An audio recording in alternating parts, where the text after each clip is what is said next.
पुराणों में वर्णित कथा के अनुसार एक बार काकभुसुंडी जी के मन में यह जिज्ञासा हुई कि क्या कोई ऐसा दीर्घजीवी व्यक्ति हो सकता है जो शास्त्रों का प्रकांड विद्वान हो, लेकिन फिर भी उसे आत्मज्ञान न हुआ हो। अपनी इस जिज्ञासा का समाधान पाने के लिए काकभुसुंडी जी महर्षि वशिष्ठ से आज्ञा लेकर ऐसे व्यक्ति की खोज में निकल पड़े। नगर, ग्राम, गिरी, कंदर, वन सभी जगह भटके। तब जाकर उन्हें एक पंडित मिला जिसका नाम था पंडित विद्याधर। पंडित विद्याधर वेद आदि शास्त्रों के प्रकांड विद्वान थे तथा उनकी आयु 4 कल्प हो चुकी थी।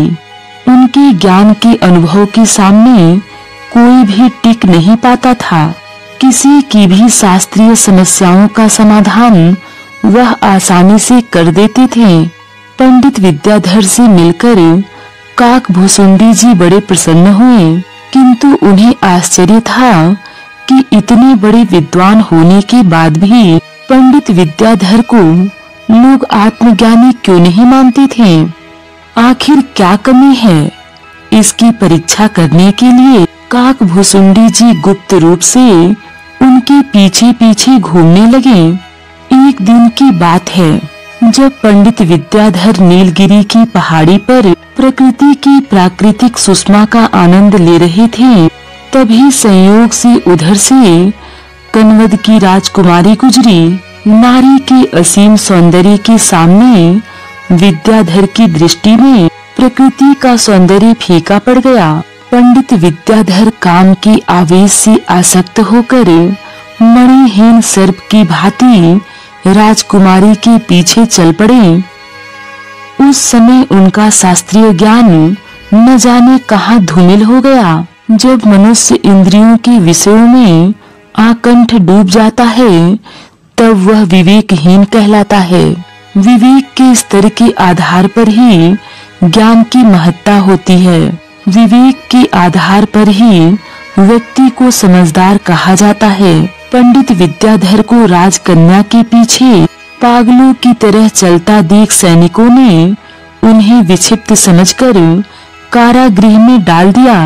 काकभुसुंडी जी भी कारागृह में जा पहुँचे और पंडित विद्याधर से बोले, महाशय, शास्त्रों के प्रकांड विद्वान होकर आपने इतना नहीं जाना कि मन ही मनुष्य के बंधन का कारण है। आसक्ति ही अविद्या की जड़ है।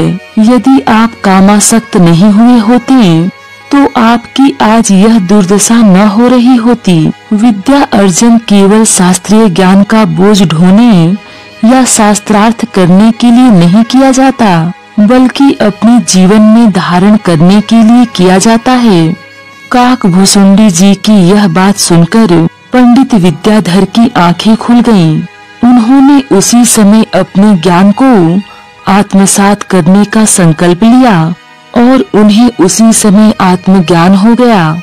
इस कहानी का पंडित विद्याधर हम और आप में से कोई भी हो सकता है, जिनके पास दूसरों को देने के लिए शिक्षाओं की कोई कमी नहीं, लेकिन यदि उन्हें शिक्षाओं का निरीक्षण अपने ही जीवन में किया जाए तो स्वयं को एकदम कोरे पाएंगे। यदि प्रत्येक व्यक्ति यह संकल्प ले ले कि मैं तब तक कोई शिक्षा दूसरों को नहीं दूंगा जब तक कि मैं स्वयं उसे अपने जीवन में पालन न कर लूं, तो विश्वास कीजिए कि वह शिक्षा किसी ब्रह्म ज्ञान से कम नहीं होगी। बोलकर व्यक्ति जितना नहीं सिखा सकता, उससे कई गुना अपने आचरण से सिखा देता है। अतः हमें वेदवादी शास्त्रों की शिक्षाओं को अपने आचरण में लाना चाहिए, न कि केवल उपदेश करना चाहिए। अब तक जितने भी महापुरुष हुए हैं, सबने इसी सिद्धांत को अपने आचरण में लाया है। इसी क्रम में एक दृष्टांत इस प्रकार है कि एक बार एक नवयुवक एक ब्रह्मज्ञानी महात्मा के पास गया और बोला, मुनिवर, मुझे आत्मज्ञान का रहस्य बता दीजिए। जिससे मैं आत्मा के स्वरूप को जानकर कृतार्थ हो सकूं। महात्मा चुपचाप बैठे रहे। युवक ने सोचा थोड़ी देर में जवाब देंगे, अतः वह वहीं बैठा रहा। जब बहुत देर होने पर भी महात्मा कुछ नहीं बोले तो युवक फिर से उनके पास गया और बोला, महाराज, मैं बड़ी आशा लेकर आपके पास आत्मज्ञान का रहस्य जानने आया हूँ, कृपया मुझे निराश न करें। तब महात्मा मुस्कुराए और बोले, इतनी देर से मैं तुम्हें आत्मज्ञान का ही तो रहस्य समझा रहा था, तुम समझे या नहीं? तब युवक बोला, नहीं महाराज, आपने तो कुछ भी नहीं बताया। तब महात्मा बोले, अच्छा ठीक है, एक बात बताओ, क्या तुम अपने हृदय की धड़कन सुन सकते हो?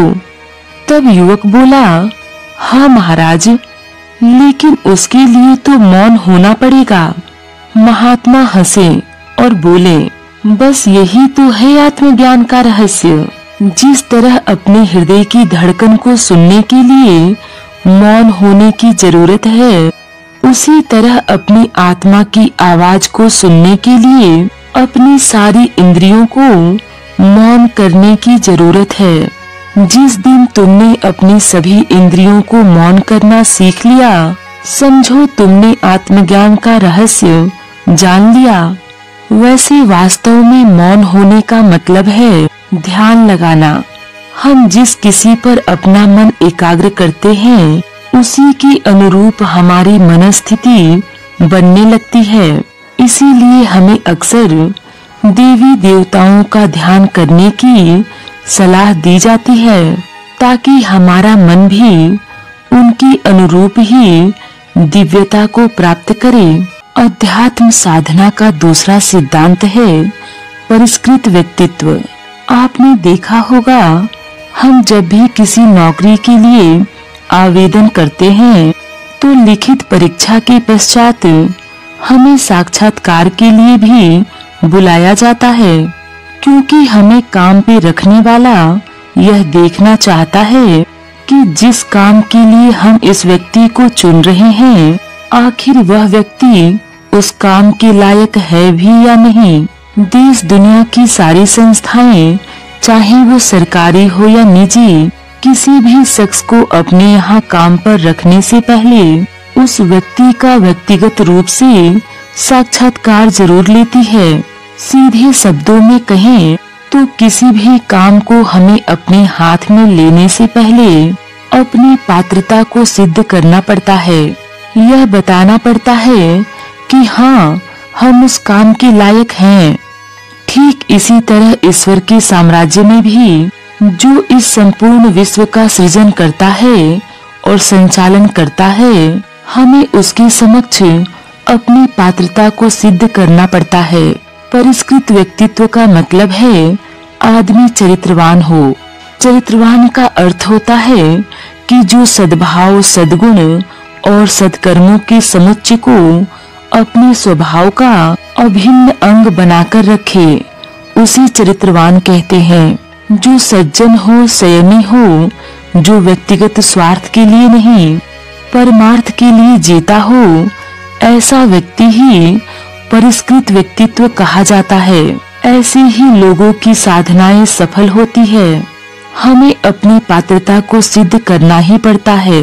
वाल्मीकि रामायण में एक प्रसंग आता है कि राजा जनक, जिन्हें अपनी पुत्री सीता के लिए एक योग्य वर की तलाश थी, अतः उन्होंने सीता की योग्य वर की तलाश के लिए स्वयंवर रचा। संपूर्ण आर्यावर्त के बड़े बड़े सम्राटों को आमंत्रित किया।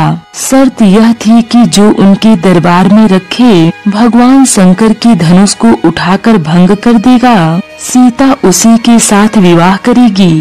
एक एक करके सभी महारथी आए, किंतु कोई भी शिव धनुष को हिला तक नहीं पाया। भगवान श्री राम, जो उस समय ऋषि विश्वामित्र के साथ वहाँ आए हुए थे, ऋषि विश्वामित्र की आज्ञा से धनुष को उठाकर उसके 2 टुकड़े कर दिए। यह थी पात्रता की परीक्षा। दुनिया की जितनी भी कीमती चीजें हैं, उन्हें पाने के लिए हमें उसकी कीमत चुकानी पड़ती है।